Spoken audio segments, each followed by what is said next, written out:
Every day we give advice, we hear advice from other people, from the media, from the internet.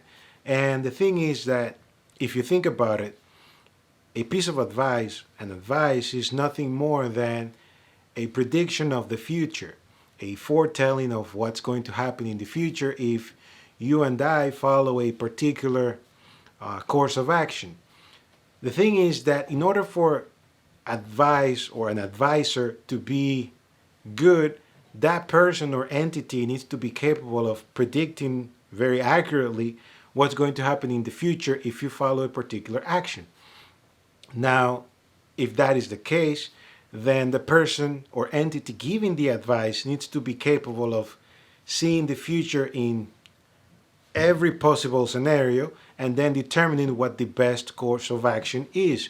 Basically, they have to see out all the different outcomes that a particular action can produce and then decide if that action is worth it or not. Now, no human is capable of weighing in all the different scenarios, all the possible outcomes, and then telling you or me what the best course of action is. Because the reality is that no single human is capable of seeing the future, of predicting the future. If that was the case, that person would be a fool not to win the lottery every week or whenever it is that people play and win the lottery. So the reality of the case is that we humans give advice based on what limited information we have and what limited knowledge we have. And I say limited because the reality is that no one has the complete set of knowledge that's necessary to make a completely informed decision. We make the best decision we can based on the information that we have available at the moment. There's a story, it's kind of like a joke, where a person tells another person, hey, I'll give you $1,000,000 if you jump out of an airplane without a parachute. And the person obviously says, no, I'm not going to do it because that's basically committing suicide. Well, Travis Pastrana did it, but he threw the parachute first and then he jumped after the parachute, put it on in the middle of the air, and then opened the parachute. But that's him. Now, a normal person, if you tell them to jump out of an airplane without a parachute, they're going to say no. Why? Because with the information that you're giving them, jumping out of an airplane without a parachute, the logical conclusion is that, oh, it's not in my best interest to jump out of an airplane without a parachute because it doesn't matter how much money you give me. If I'm dead, there's no point in being a dead millionaire. Now, that's the decision that makes sense with the information that's available. However, if I gave you more information and I told you that the airplane is underground, sitting in the hangar, and there's an inflatable, one of those like inflatable things that firefighters use for people that jump out of buildings, and there's also a slide that comes out of the airplane into that inflatable thing, and everything is safe and underground. And I tell you, will you jump out of an airplane, go down the slide and into this inflatable thing for $1 million? 100% of the people who are given that choice, they're going to say yes, because now that they have all the information, they know what the best course of action is. The thing is that we are not given all the information in our lives, and many times we are learning by trial and error and by basically hoping that the decision we are making is the best one.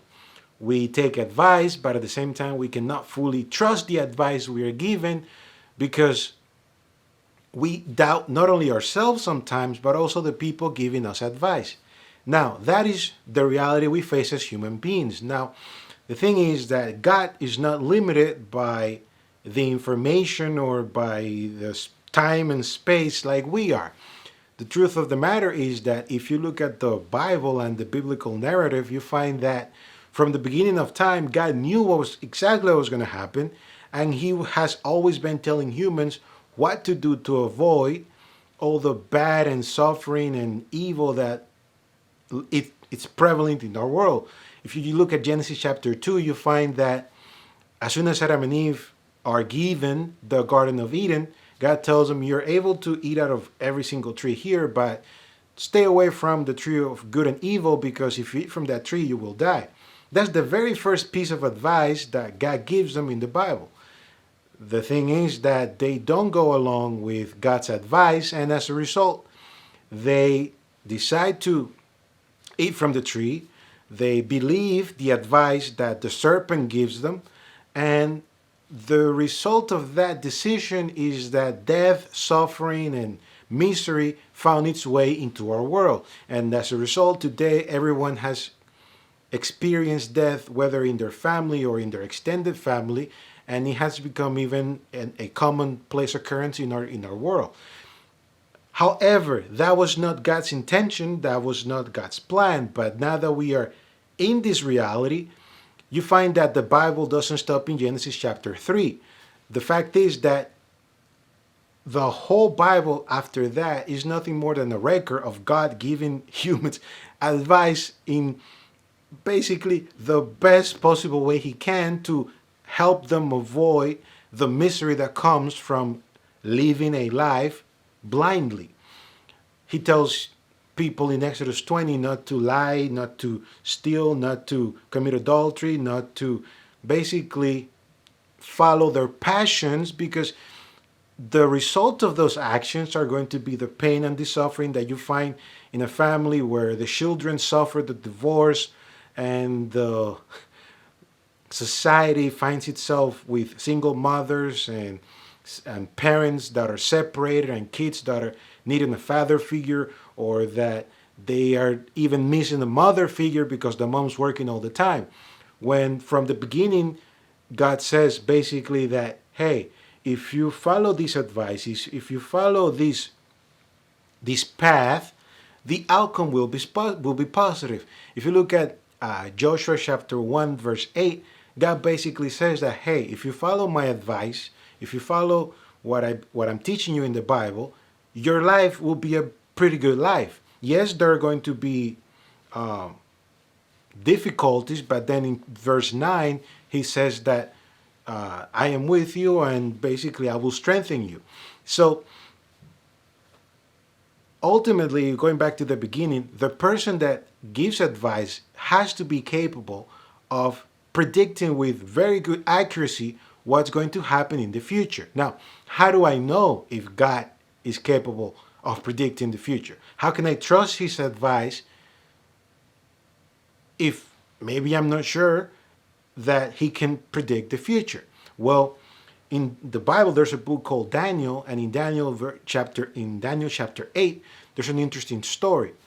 The prophet has a vision or a dream, and he sees two animals fighting. And in that vision, the animals fight, and he knows that those animals represent something, but he doesn't know what. So he prays about it, and after some time in the same chapter, an angel is sent to give him the interpretation of that dream. Basically, the angel says that, look, the two animals that you saw fighting with each other, one represents Persia, then the other one represents Greece. Now, it's interesting that that's basically the only prophecy in the Bible where the interpretation is given in the same chapter and with the same, like with clarity. Like there's no, oh, figure it out. No, this is what each thing represents, and it's right there in Daniel chapter 8. One of those animals is the kingdom of the Persian Empire. The other one is the Greek Empire. And then the angel tells him, look, after the general from Greece is at the top of his power, or the height of his power, then basically he's going to die, and from him 4 new generals are going to come out. Now, bear in mind that when Daniel is receiving all this information, he's living at the beginning of the Persian Empire. And Alexander the Great didn't come out of Greece until over 100 years later, over 160 years later. So you find that over 100 years before Alexander the Great came into power, or before Ptolemy, Cassander, Lysimachus, and Seleucus, the 4 generals that came out of after Alexander, they came into power.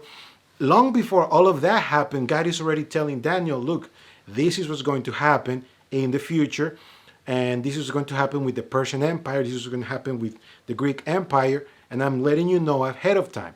Why? Not only because that would help Daniel, but it also helps us, because that information tells us that if God can foresee the future of empires hundreds of years before any indication of what's going to happen, then it's very likely that God can see with very good accuracy what's going to happen to a human being that follows a particular course of action in the long run. Where are we going with this? Where we're going with this is here. And here is good advice is dependent on the advisor's capability of seeing the future. If an advisor can see the future, then the advice is 100% reliable. Now, no human being can see the future with 100% accuracy. Think about it. Hundreds of years before something happens, God is capable of telling a prophet, hey, this is going to happen. What if humans, you and I, we stop taking for granted the Bible, we stop thinking it's just a manual on bigotry and hate or whatever, and we actually give it a try and figure out if what it teaches actually works. If not lying is good for you, if not stealing is good for you, if not cheating on your spouse with somebody else or something, it's good for you. What would happen to society if people practice those things? And the good thing is that we live in a time where we can find history and study biographies and all of that to figure out what did people choose in the past and what was the result of those decisions. If people chose in accordance with the Bible and the results were good, then it is in my best interest and probably in your best interest to do the same. If people chose against the principles in the Bible, then maybe it is not in your best interest or in my best interest to choose that way. So to recap and conclude this hopefully short video, advice is an advice is a prediction, a foretelling of the future. In order for advice to be as good as possible, it needs to come from an advisor that is capable of predicting the future with as much accuracy as possible. The only entity known to humankind that is capable of predicting the future with 100% accuracy, 100% of the time, is God. And that same God has given us the Bible as a sort of manual or guidebook to lead us in this maze of life and teach us what exactly is the best course of action for us to ultimately live a life of happiness, of real happiness, because temporary happiness is not long-term happiness, but that's another story. So think about it. Who can be the best advisor you can trust, and what are the results of the advice of following that advisor? God promises in Joshua chapter 1 verse 8 that if you follow his advice, the outcome is going to be the best possible outcome any human being can hope for. Now, it's up to you whether you decide to trust that advice, to follow that advice, and put it to the test. I guarantee you that if you put it to the test, as we're going to see in other videos, the results are going to be way better than basically anything else anyone else can offer you. So think about it. What advice am I following, and what results am I receiving from that advice?